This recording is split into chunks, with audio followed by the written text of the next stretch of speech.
সাম্প্রতিক মধ্যপ্রাচ্যে ভূ রাজনৈতিক সংকটের ফলে আন্তর্জাতিক বাজারে জ্বালানি তেল, ডিজেল ও এলএনজির স্পট মূল্য অস্বাভাবিক বৃদ্ধি পেয়েছে।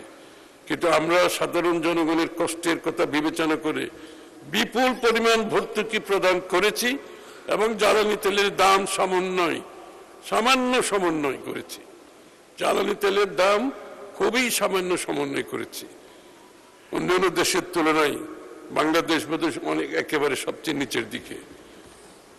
অন্যদিকে গ্যাসের সরবরাহ স্বাভাবিক ও মূল্য অপরিবর্তিত রেখেছি। গ্যাসের মূল্য কিন্তু এখন অপরিবর্তিত।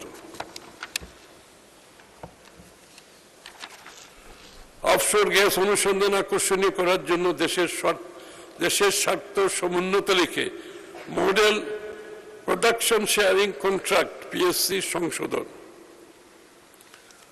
জ্বালানি আমদানির ক্ষেত্রে একক উৎসের উপর নির্ভরতা কমিয়ে উৎস বহুমুখীকরণ নীতি অনুসরণ, মহেশখালীতে বিদ্যমান দুটি ভাসমান এলএনজি টার্মিনালের পাশাপাশি নতুন টার্মিনাল স্থাপনের বিষয়টি পর্যালোচনা, মহেশখালীর মাতারবাড়িতে একটি ল্যান্ড বেসড এলএনজি টার্মিনাল স্থাপনের জন্য জমি অধিগ্রহণ পরামর্শ নিয়োগের প্রক্রিয়া চূড়ান্তকরণ, জ্বালানি তেল পরিবহনে নির্মিত 601.550 কিলোমিটার পাইপলাইনের সর্বোচ্চ ব্যবহার, জ্বালানি তেল খালাসে সিঙ্গেল পয়েন্ট মোরিং চালুর উদ্যোগ গ্রহণ, চট্টগ্রাম উপকূলীয় শিল্পাঞ্চলে ধাপে ধাপে 50 লক্ষ মেট্রিক টন পরিশোধন ক্ষমতা সম্পন্ন নতুন ক্রুড অয়েল রিফাইনারি নির্মাণ।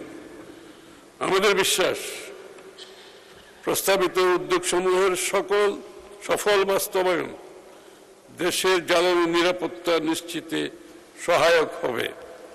বিদ্যুৎ ও জ্বালানি খাতের গুরুত্ব বিবেচনায় এ খাতে 2026-27 অর্থবছরে এই মন্ত্রণালয়ের অনুকূলে মোট 17,345 কোটি টাকা বরাদ্দের প্রস্তাব করছে।